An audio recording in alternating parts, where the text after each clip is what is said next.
ഉൾപ്പെടുത്തുകയും കർത്താവിലേക്ക് നമ്മെ ആകർഷിക്കുകയും ചെയ്യുന്ന സന്ദേശങ്ങൾ കേട്ടുകൊണ്ടിരുന്നു. അവയെല്ലാം നാം ചിന്തിച്ച് അണിവടുത്തിക്കൊണ്ട് ഇവിടെ ഇരിക്കുക. എന്നാൽ ഈ രംഗം ഇപ്പോൾ നിങ്ങളെ ഓർപ്പിച്ചതുപോലെ ഈ മേരി ടീച്ചർക്ക് വാത്സല്യമേറിയ ഒരു പേരുണ്ട്. അതാണ് തങ്കമ്മ. ഞാൻ മേരി ടീച്ചറിന് വിളിക്കാറില്ല. 25 കൊല്ലം ഈ സ്കൂളിലെ മാനേജറായിരുന്നു. ഞാൻ മേരി ടീച്ചറിനല്ല ഞാൻ വിളിക്കുന്നത്, തങ്കമ്മ എന്നാണ് വിളിക്കുന്നത്.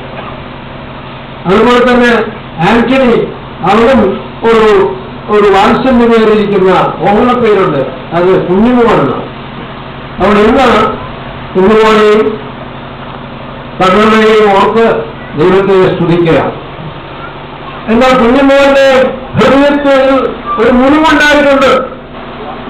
അതായത് പ്രസ്താവനയിൽ നിന്ന് നമുക്ക് വ്യക്തമാണ് ഇനി ഒരു വേർപാട് സംഭവിച്ചിരിക്കുക. ആ വേർപാടിന് മുൻകൂട്ടിക്ക് ആശ്വാസം നൽകുവാനാണ് നാമെല്ലാവരും പരിശ്രമിച്ചത്. എന്നാൽ മുറിവുകളുണ്ട്, മക്കളുടെ ഹൃദയത്തിലും ആ മുറിവുണ്ട്. ഇത് പ്രാഥമിക ജീവിതത്തിലേക്ക് നാം ഇറങ്ങിയാൽ സിദ്ധാന്തങ്ങളില്ല, മുറിവ് വേർപാട് വേറെ ഉണ്ടാക്കുന്ന സംഭവമാണ് എന്ന് നാം ഓർക്കും. അപ്പനോടും അമ്മയോടും പ്രായം ചെന്ന ആളുകളോടും സാധാരണ നാം യാത്ര പറയാറുണ്ട്. അത് പ്രകൃതിയാണ്. അതുപോലെ ഈ പ്രിയപ്പെട്ട നമ്മുടെ തങ്കമ്മയോട് നമുക്ക് യാത്ര പറയാം. കർത്താവായ യേശുക്രിസ്തുവിനെ അറിയുക എന്നുള്ളത് ഈ യാത്രയിൽ നമുക്ക് ആശ്വാസം പകരുന്നതാണ്. ഇവർ ശേഷിക്കുന്ന നമ്മൾ ധൈര്യപ്പെടുത്താണ്. എന്നാൽ കുടുംബജീവിതത്തിന്റെ മാഹാത്മ്യം അത് വർണ്ണിക്കുവാൻ കഴിയാത്തതാണ്. ദൈവത്തിന്റെ സാന്നിധ്യ, പ്രോക്സിമിറ്റി ഓഫ് ദ റിഡീമർ, നമ്മൾ വീണ്ടെടുത്ത കർത്താവിന്റെ പ്രോക്സിമിറ്റി, അടുപ്പം, സാമീപ്യം. ചിലപ്പോഴൊക്കെ ഞാൻ എന്റെ ബലഹീനതയിൽ പറയുകയാണ്, രാത്രിയിലെ അർദ്ധരാത്രിയിൽ എന്നെ ആരോ വിളിക്കുന്ന പോലെ തട്ടി വിളിച്ച് ഞാൻ എഴുന്നേറ്റ് ഞാൻ അടുത്തെടുക്കുന്ന എന്റെ ഭാര്യയെ തപ്പി നോക്കുകയാണ്. അതുണ്ടോ? തപ്പി നോക്കുകയാണ്. എന്റെ ആ സാന്നിധ്യത്തെ ആ സന്ദർഭത്തെ മാറിപ്പോയിട്ടുണ്ടോ എന്ന് ഞാൻ തപ്പി നോക്കാണ്. അവിടെ നിങ്ങൾ ചോർത്തെടുത്ത് നോക്കും. എന്റെ ഭാര്യയുടെ സാന്നിധ്യം, എന്റെ കർത്താവിന്റെ സാന്നിധ്യം, അതാണ് നാം സോമൻ ചലനോചിതമായിരിക്കുന്ന ഗീതകൾ വായിക്കുന്നത്. ഇതാ മരുഭൂമിയിൽ കൂടെ എന്റെ മുന്നിന്റെ മേൽ ചാരിക്കൊണ്ട് വരുന്നവരാണ് എന്ന് തങ്ങളുടെ നോക്കി ചോദിക്കുക. ഗായകനായിരിക്കുന്ന ശലമോൻ ഇവരാണ്. ഇവർക്ക് മാറ്റം വന്നിട്ടുണ്ടല്ലോ. ഈ കഷ്ടകരമായിരിക്കുന്ന മരുഭൂമി ജീവിതത്തിൽ അവിടെ മേൽ ഒന്നായിരിക്കുന്ന ക്രൂരമായിരിക്കുന്ന ആ സമ്മർദ്ദം അവരാക്കിയിരിക്കുന്നു. പക്ഷേ ആ മാറ്റം അവർക്ക് അനുഗ്രഹത്തിന്റെ മാറ്റമായിരിക്കുകയാണ്. ഇപ്പോൾ അറിയുന്നില്ല ഇവൾ ആര് എന്നൊരു ചോദ്യം അവിടെ ഉണ്ടാവുകയാണ്. അവർ എന്ത് മാറ്റം വന്നിരിക്കുന്നു? ആ സാമീപ്യം അവരെ മാറ്റിയിരിക്കുകയാണ്. ശലമോൻ പറയുന്നത് ഈ കാലന്റെ സാന്നിധ്യം, അതാണ് ഞാൻ തപ്പി നോക്കുന്നവരുണ്ടോ അത് പോയോ? പ്രിയപ്പെട്ടവരെ, നമുക്ക് ലഭിച്ചിരിക്കുന്ന ഈ വലിയ ബാന്ധവത്തിൻ്റെതായ പ്രോക്സിമിറ്റി ചെയ്ത് സേവ്യം തപ്പി അതിലിട്ടുള്ള പഠിക്കുന്നു. ഉണ്ടോ? കർത്താവേ, ഞാൻ എന്റെ വലത്തുഭാഗത്തുണ്ട്, അതുകൊണ്ട് ഞാൻ തുറന്നു പോകുന്നില്ല. ഈ കുറച്ച് ദിവസങ്ങൾ തങ്ങളുടെ തലമുറയിരിക്കുന്ന ആ സന്ദർഭങ്ങൾ ചിന്തിക്കുമ്പോൾ ഞാൻ പ്രാർത്ഥിക്കുന്ന കർത്താവിനോട് ആ കാലുകളെ ഉറപ്പിച്ചു നിർത്തണം. ഇറങ്ങിപ്പോവാൻ സമ്മതിക്കരുത്.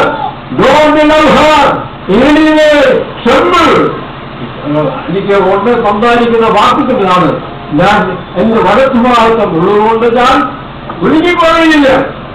അനുഗ്രഹീയമായിരിക്കുക കർത്താവിന്റെ ഈ പ്രോക്സിമിറ്റി, ഈ സാന്നിധ്യം. രണ്ടാമത്തെ പ്രസൻസ് പ്രോക്സിമിറ്റി എന്ന് മാത്രമല്ല, അവർ കൂടെയുണ്ട്. മരുഭൂമിയിൽ കൂടെ നിങ്ങളെ തനിയോടെ അനുഭവിക്കുന്നത് ദൂരെ പറഞ്ഞേക്കാം എന്നാണ് അപ്പോൾ വായിക്കുന്നത്. Not only the proximity of the Savior, but the very presence of the Savior. മൂന്നാമതായിട്ട് ഇതൊരു pattern, the pattern of the Savior. അതായത് ഒരു നിമിഷം അതിനെക്കുറിച്ച് പറഞ്ഞാൽ അവസാനിപ്പിക്കട്ടെ. കർത്താവായ യേശുക്രിസ്തു നമുക്ക് നൽകിയിരിക്കുന്നത് സ്വർഗത്തിൽ പോയിട്ട് അവരെ പോലെ ജീവിക്കാനുള്ള ആ കാര്യമല്ല. എന്ത് കർത്താവിന്റെ ദാസനായിട്ട് ആളിൽ പറഞ്ഞപോലെ നിന്റെ പോലെ ജീവിക്കണം. അതാണ് ഈ ജീവിതത്തിന് സാധ്യത. അവനോട് ഒന്നിച്ചു വസിച്ചാൽ, അവനോട് കൂടെ പോയാൽ, സ്വർഗത്തിൽ പോയതല്ല, ഇവിടെ യേശുവെ പോലെ ജീവിക്കുവാനുള്ള പാറ്റേൺ. അതാണ് പ്രിയ സംഗമ നൽകിപ്പോയ ആ പാറ്റേണുകൾ. യാതൊരു വാക്കിക്ക് ജാഗ്രതക്ക് കാണിച്ചു സാധിക്കുന്ന ആ ബാധയിൽ തന്നെ പണിയണമെന്ന് ക്ഷണമോട് മോശയോട് പറഞ്ഞതുപോലെ ഈ ജീവിതം സ്വർഗത്തിൽ പോയി മാറ്റാൻ ജീവിതം ഇവിടെ ജീവിക്കുമ്പോൾ കർത്താവായ യേശുക്രിസ്തുവിന്റെ പാറ്റേണിൽ നാം ജീവിക്കാൻ പരിശ്രമിക്കണം. അതാണ് ക്രിസ്തീയ ജീവിതം. പാറ്റേൺ ആ കുട്ടികൾക്ക് കോപ്പി വായിക്കാതെ പാറ്റേൺ എന്ന ജീവിതം കർത്താവിന്റെ ജീവിതത്തോട് എന്തുമാത്രം സാമീപ്യം, എന്തുമാത്രം ഒരു പ്രാപ്തിയുണ്ട് എന്ന് ചോദിക്കട്ടെ. ഞാൻ ഇത് വാക്ക് അവസാനിപ്പിക്കാം. കർത്താവായ യേശുക്രിസ്തുവിന്റെ സാമീപ്യം തൊട്ടു നോക്കുവാൻ എനിക്ക് കഴിയും വിശ്വാസത്താൽ. പ്രിയപ്പെട്ടവരെ, എന്നെ കേൾക്കുന്ന ആരായാലും ശരി, കർത്താവായ യേശുക്രിസ്തുവിനെ ഹൃദയത്തിൽ വിശ്വസിക്കാൻ നിങ്ങളോട് ആവശ്യപ്പെട്ടു. അതുപോലെ തന്നെ പറയാണ്, അവനെ തൊട്ടു നോക്കുക. ഒരു ഉണ്ടോ? ഞാൻ ഈ കഷ്ടത്തിലൂടെ പോകുമ്പോൾ, വേദനയിലൂടെ പോകുമ്പോൾ അവന്റെ അടുത്തുണ്ടോ എന്നാൽ ധൈര്യമായി പിടിക്കുവാൻ സാമീപ്യം. The proximity of the Savior, the presence of the Savior, the pattern of the Savior. എന്റെ ജീവിതം സ്വർഗത്തിൽ പോയിട്ടല്ല മാറുന്നത്. എന്റെ ജീവിതം ഇവിടെ യേശുവെ പോലെ ആകുവാൻ സാധിച്ചു പാടിയല്ലോ. ഇതാണ് ജീവിതത്തിലെ ആവശ്യം. സിദ്ധാന്തങ്ങളല്ല, അതല്ല, അവനെ പോലെ ജീവിപ്പാൻ. അതാണ് കർത്താവിൽ ദാസിദാസുകൾ പരിശ്രമിച്ചു. ഒരു ജനം 2 കൊടുത്ത് 2-ാം അധ്യായത്തിൽ അവസാനപ്പെടുന്നത് അതേ അവരുടെ മുഖത്ത് നോക്കിക്കൊണ്ട് പ്രായോഗികമായ മാറ്റം, changing from glory to glory. അതർത്ഥം യേശുക്രിസ്തുവിന്റെ സ്വഭാവത്തോട് മാറ്റം ഉണ്ടാകുന്ന, അതാണ് ഫ്രം ഗ്ലോറി ടു ഗ്ലോറി എന്ന വാക്കിയാണ്. അങ്ങനെ പ്രിയപ്പെട്ടവർക്ക് നമ്മുടെ ജീവിതം ഒരു പ്രാക്ടിക്കലായി കർത്താവായ യേശുക്രിസ്തുവിന്റെ സാമീപ്യം അനുഭവിച്ചവരായി, അവരെ തൊട്ടുനോക്കിയതായി. അതിന്റെ കൂടെയുണ്ട്, എന്റെ കൂടെയുണ്ട്, എന്നെപ്പോലെ ധൈര്യത്തോടെ. അതാണ് ഗുരുവ്, അതാണ് ഗുരുവ്. ആ ഗുരുവെ ശാന്തപ്പെടുത്തട്ടെ. കർത്താവിന്റെ സാന്നിധ്യം ആ ഗുരുവെ ഉണക്കട്ടെ. അവിടെ പോകുമ്പോൾ നാം അവരുടെ ഗുരുവത്തോട് അലിയുക. ഇവിടെ ജീവിക്കുമ്പോൾ അവരുടെ മഹത്വത്തിൽ നാം പങ്കുള്ളവരായിരിക്കണം. Changing from glory to glory. ഓരോരുത്തരെ നോക്കിയപ്പോൾ ഒരു മാറ്റം കാണും. എല്ലാ നാട്ടിലും കർത്താവിനെ കണ്ട് കോപ്പിയെടുക്കുക. ആ പ്രകാശം അവരിലേക്ക് പകരുക. അത് അവിടെ പോയിട്ടല്ല, അത് ഇവിടെയാണ്. ഇവിടെ ക്രിസ്തീയ ജീവിതത്തിന് മാഹാത്മ്യമാണ്. ക്രിസ്തീയ ജീവിതത്തിൽ കർത്താവ് കൂടെയുണ്ട് എന്ന് പറയുന്ന സിദ്ധാന്തമല്ല. അവർ ഞാൻ തൊട്ടത് ഉണ്ടോ? ഉള്ളതുകൊണ്ട് ഏതാ ഗുജറാത്തിലായാലും എല്ലാ പെരും ആരെയും ചേർത്തുള്ളോ? ഇതാണ് ക്രിസ്തീയ ജീവിതം. അതിലാണ് മുറിഞ്ഞിരുന്നത്. അതുകൊണ്ട് അസാന്നിധ്യം ഹൃദയത്തെ തകർക്കാതെ അവരോട് അടുത്ത് ജീവിക്കാൻ കർത്താവ് ക്രമം നൽകട്ടെ. നമുക്ക് പ്രാർത്ഥിക്കാം. എല്ലാവരും ദയവായി എഴുന്നേറ്റിരിക്കണം.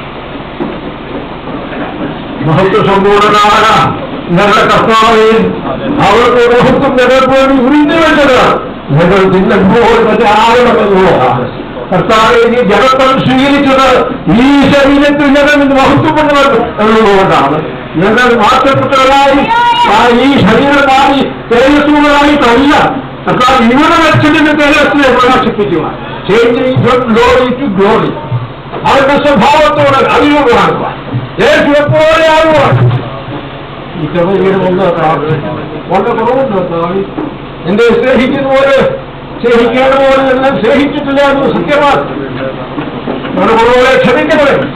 നിന്നെ പോലെ ആകുവാൻ, നിന്റെ കൃപ അനുഭവിക്കുവാൻ, നിന്റെ മഹത്വം പ്രകാശിപ്പിക്കുവാൻ, ഓരോ ദിവസവും വേറെ വിശ്വാസിനെ കണ്ടുകൊണ്ട് ലോകം പ്രശംസിക്കുവാൻ തക്കവണ്ണം കൃപയുണ്ടാകണം എന്ന് പ്രാർത്ഥിക്കുന്നു. ഈ പ്രയാസന്റെ മകളോട് അവിടെ ജീവിച്ചിരിക്കുന്ന കാലം കൃപയെയും കരുണയെയും കരങ്ങൾ അവരെ ആശ്വസിച്ചുകൊണ്ട് ഞങ്ങൾ നിനക്ക് സ്തോത്രം ചെയ്യുന്നു. മുങ്ങിപ്പോകുന്ന പത്രോസിനെ പൊക്കെടുക്കുവാൻ തക്കവണ്ണം ആ കരങ്ങൾക്ക് സാക്ഷികൾ ഉണ്ടായപ്പോൾ തന്നെ